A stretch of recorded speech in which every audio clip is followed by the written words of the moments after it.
আমার ঘুরতে বেশ ভালো লাগে, সেটা কাছাকাছি কোথাও হোক বা একটু দূরে কোথাও, একদিন হোক বা 2-3 দিন। তো আমার এই পলস ট্রাভেল চ্যানেলে, পলস ট্রাভেল ডায়েরি চ্যানেলে আপনাদের জন্য নিয়ে এসেছি আমার এরকমই কাছে দূরে চেনা কিংবা একটু অচেনা জায়গার সন্ধান নিয়ে, যাতে আপনারাও সেই সমস্ত জায়গাগুলো খুব সহজেই ঘুরে সেই জায়গাগুলো আনন্দ উপভোগ করতে পারেন। তো এরকমই কিছু চেনা অচেনা একটু জায়গার সন্ধান নিয়ে আমার এই চ্যানেল শুরু করা। আর আজকে এরকমই একটা জায়গায় আমরা ঘুরতে যাব, যেটা হচ্ছে বর্ধমান ডিস্ট্রিক্টেরই একটা জায়গা, অরগাম ফরেস্ট। হয়তো অনেকেই নাম শুনে থাকবেন বা একটু কারোর কাছে অচেনাও হতে পারে। তো চলুন আজকে শুরু করা যাক আমাদের অরগাম ফরেস্টের জার্নি। আমরা এখন এসে গেছি NH-12 এবং এখান থেকে আমরা স্ট্রেট যাব। অনেকটা গিয়ে বাঁদিকে একটা টার্নিং যাচ্ছে, ওটা টুয়ার্ড ডানলপ, ওটা আমরা যাবো না, আমরা স্ট্রেট রাস্তাটা নেব যেটা সোজা ডানকুনির দিকে যাচ্ছে। ডানকুনি হাউজিং মোড় হয়ে আমরা স্ট্রেট যাব। এখান থেকে স্ট্রেট নিলাম আমরা। একটু মেঘলা হয়ে আছে হালকা, বাট বেশ সুন্দর ওয়েদারটা। এরকম ওয়েদারে ড্রাইভিং করতে দারুণ লাগে।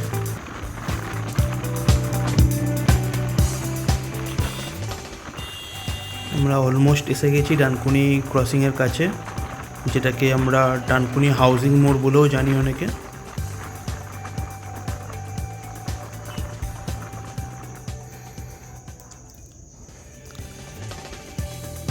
এসে গেছি আমরা ডানকুনি ক্রসিং।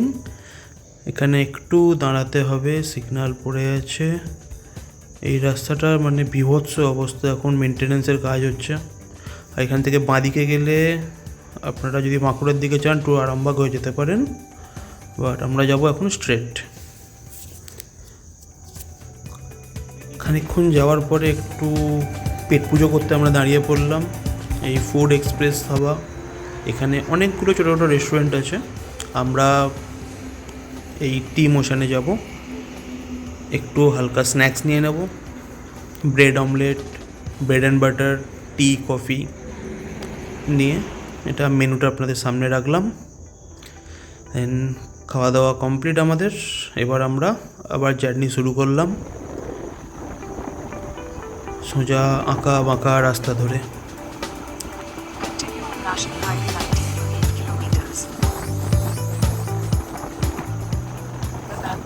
এটা আমাদের যাওয়া প্রথম টোল প্লাজা, এরপরই পড়বে শক্তিগড়।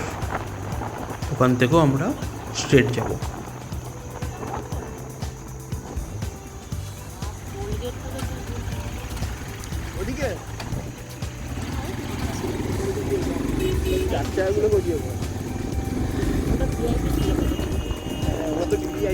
এখানে বাইকের জন্য কোনো টোল দিতে হয় না, অনলি 4 হুইলার, ট্রাক, বাসেস এ সমস্ত জন্য। 2 হুইলারে নো টোল।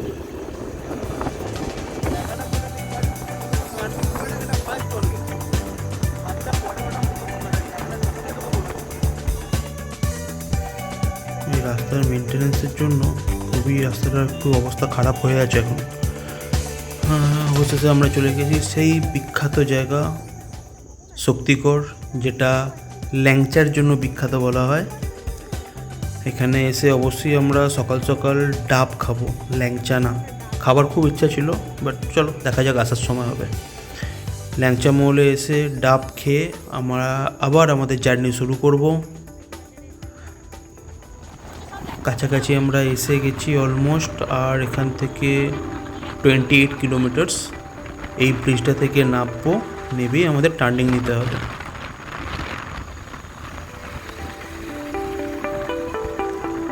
টার্নিং নিয়ে আপনারা চাইলে এখানে একটা ছোটো কাট আউট আছে, বাট কদিন থাকবে যায় না, এখন মেনটেন্যান্সের জন্য হয়তো কাট আউটটা আছে, আদারওয়াইজ কোনো একটা রুট বানিয়ে দেবে। এখান থেকে আমরা বাঁদিক নেব। এখান থেকে আর 18 কিলোমিটার্স গেলেই আমাদের গন্তব্য অরগাম ফরেস্ট সিলভার লাইন রিসর্ট।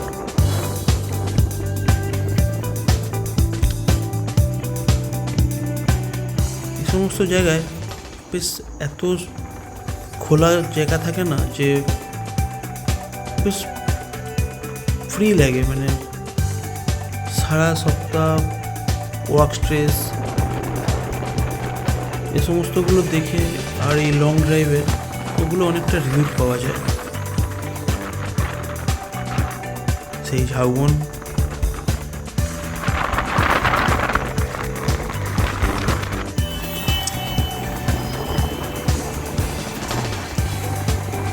ধান চাষ, সেই ছোটোবেলাকার কথা মনে পড়ে যায়। দেশের বাড়ির ধান জমি, মাটির ঘর। আমরা মেন রাস্তা ছেড়ে এবার ডান দিক নেব। এখান থেকে আর 800 মিটার মতো গেলেই আমাদের গন্তব্য। গিয়ে খানিকটা জায়গায় দাঁড়িয়ে পড়লাম পাখির কলরব শুনে। দাঁড়িয়ে দেখি ওয়াও, এখানে তো পরিযায়ী পাখিদের মেলা লেগে আছে। আপনারাও এদের একটু ডাক এনজয় করুন।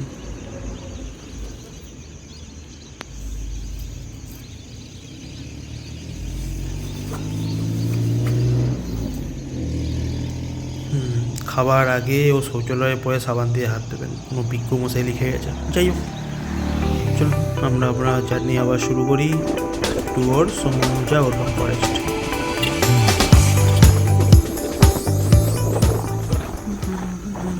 এই যে জলের ট্যাঙ্কটা দেখতে পাচ্ছেন আপনারা, এর জাস্ট আগে থেকেই আমরা বাঁদিকে টার্ন নেব।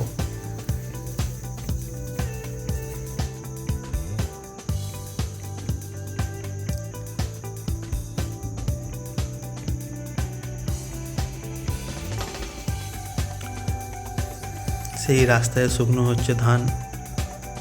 নস্টালজিয়া বস। সেই ছোটোবেলায় দেখতাম এগুলো, দেশের বাড়ি যখন যেতাম। ধান সেদ্ধ করা, সেগুলো শুকনো করা, ঢেঁকিতে সেগুলোকে ছেঁটে চাল তৈরি করা, অপূর্ব। অবশ্য এই যে রাস্তাটা আমরা নিলাম, এর পরেও একটা রাস্তা আছে যেখান থেকে বাঁদিক নিলে রাস্তাটা স্ট্রেট পড়তে পারে। গুগল মহাশয়ের অনুযায়ী আমরা এসে এই রাস্তাটাই নিলাম। সত্যি গ্রাম্য পরিবেশের একটা আলাদাই অনুভূতি পাওয়া যায়। আমরা এসে গেছি আমাদের গন্তব্যের কাছে। এখান থেকে আপনারা বাঁদিক নিতে পারেন যদি আপনারা শুধু ফরেস্টটাকে এনজয় করতে পারেন চান। আদারওয়াইজ এখানে যদি চান একটু লাঞ্চ করে নেবেন বা একটু রেস্ট নেবেন বা স্টে করতে চান, তাহলে এই সিলভার লাইন রিসর্টে থাকতে পারেন আপনারা। এখানে সমস্ত কিছু ফেসিলিটিস আছে, রেস্টুরেন্ট থেকে শুরু করে বারকাম রেস্টুরেন্ট এখানে, প্লাস এর সাথে এখানকার খাওয়া দাওয়া অসাধারণ। সামনেই একটা ছোট পার্ক আছে, এটাতে পরে আসছি, আগে একটু পেট পুজো করে আসা যাক।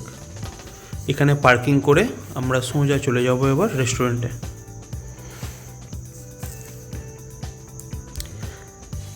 এসে গেছি আমরা রেস্টুরেন্টে। গ্রাউন্ড ফ্লোরটা প্রচণ্ড ক্রাউডেড ছিল, তাই আমরা ফার্স্ট ফ্লোরে উঠে এলাম। এবং ফার্স্ট ফ্লোরটা ইভেন বেটার, পুরো জঙ্গলের ভিউ দেখতে দেখতে লাঞ্চ করা ভাবা যায় না, জাস্ট অসাধারণ।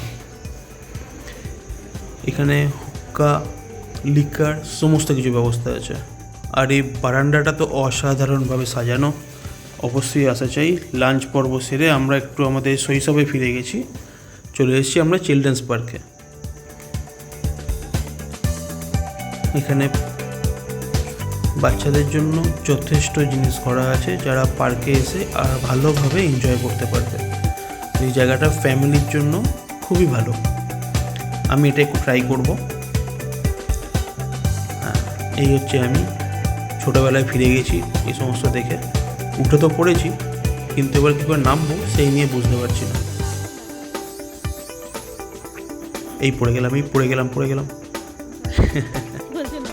সত্যি ছোটোবেলাটা সত্যিই খুব সুন্দর ছিল। তখন ভাবতাম কবে বড় হব, এখন ভাবি ছোটোবেলাটাই কত সুন্দর ছিল।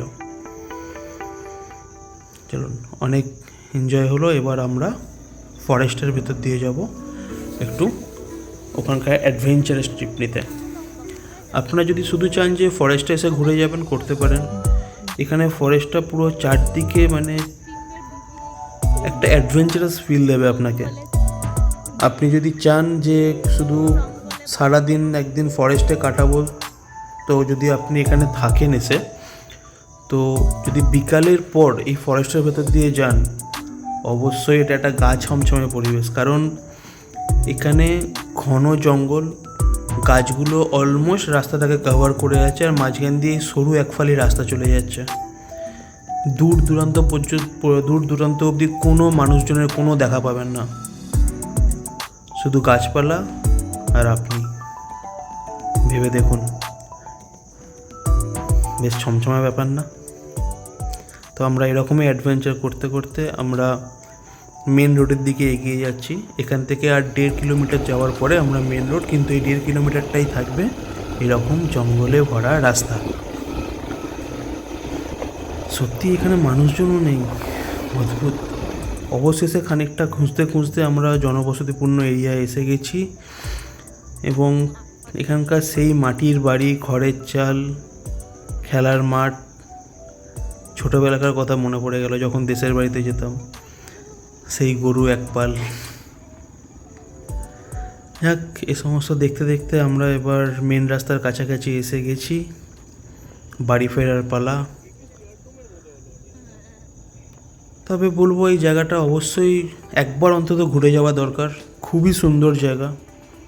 একদিনের ট্রিপের জন্য যদি আপনারা একটু আর্লি মর্নিং চলে আসেন, কলকাতার দিক থেকে যদি আপনারা আসেন, তাহলে 156 কিলোমিটার এটা পড়বে।